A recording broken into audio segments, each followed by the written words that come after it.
Hello everyone, welcome back to another episode of Magick Witchcraft Occultism.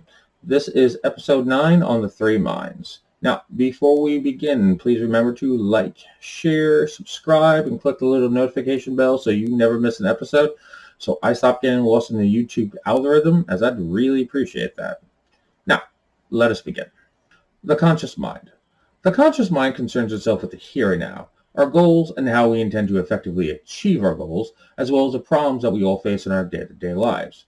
The conscious mind is the logical, rational portion of our minds that allow us to take in all of the incoming information, facts, and evidence, quickly comparing it to prior life experiences that we've all had, then analyzing that information, and then making a decision based off of everything that is being received from the five senses or the six senses.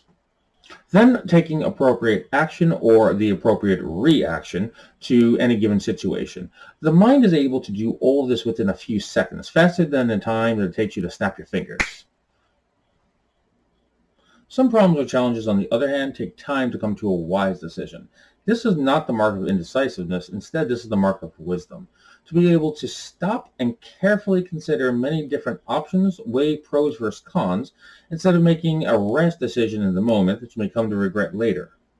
Also keep in mind, some decisions that you make are simply the best of the worst options that have presented themselves to you.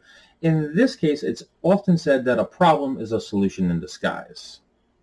So these challenges can be overcome by careful planning with the ability to communicate, negotiate, and compromise, aided by having or developing the additional skills of being cunning, calculating, and manipulative when necessary. These are the two different sides to the conscious mind. To exemplify the duality of the conscious mind, one portion of your mind is for quick decision-making. The second portion of the conscious mind is for carefully considering and weighing all options, coming to the most beneficial solution for either yourself or for those who depend on you. The conscious mind is the part of the mind that is intelligent and logical. That is why this portion of the mind is in control of our decision-making and rationalizations, as well as this is directly linked to our ability to survive and willingly make decisions and communicate for our own benefit.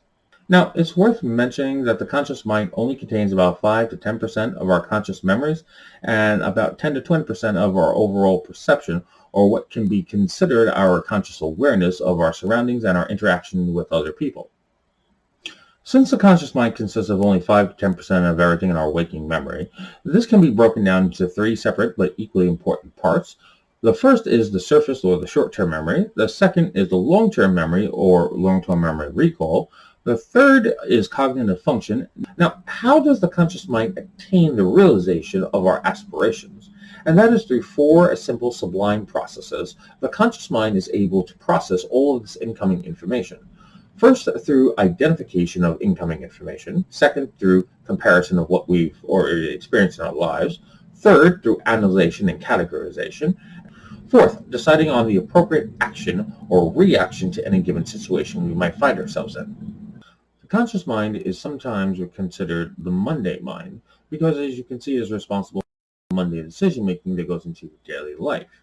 The conscious mind is much more than just that, the simple intake and rationalization of information. The conscious mind is much more powerful than you realize. The conscious mind can take monumental strides forward for an individual's benefit just by believing something is true or something will occur in the future. Even if they have no way of telling you how or why something will happen, or they're not able to explain how they know something is going to happen. This is somewhat starting to touch on areas between the conscious, subconscious, and superconscious mind, but this portion directly relates to the conscious mind. Now, have you ever heard of the placebo effect? The placebo effect can be loosely defined as a harmless pill, medicine, procedure, or treatment prescribed to a patient for its psychological benefits to the patient more than any physiological effect for the patient. Okay, this loose definition doesn't even begin to explain how a patient in a control group can occasionally outperform a high-end medication or medical treatment, or outright cure a patient of whatever ails them.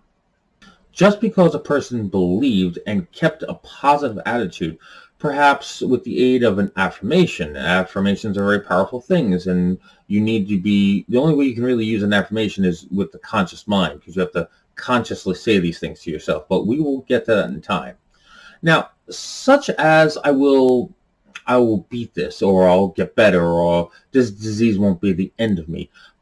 Some people may describe this as nothing more than positive thinking, but just by the person simply believing they'll be better, the patient becomes healthier or becomes better. And if the belief is strong enough, sometimes the patient can even cure themselves.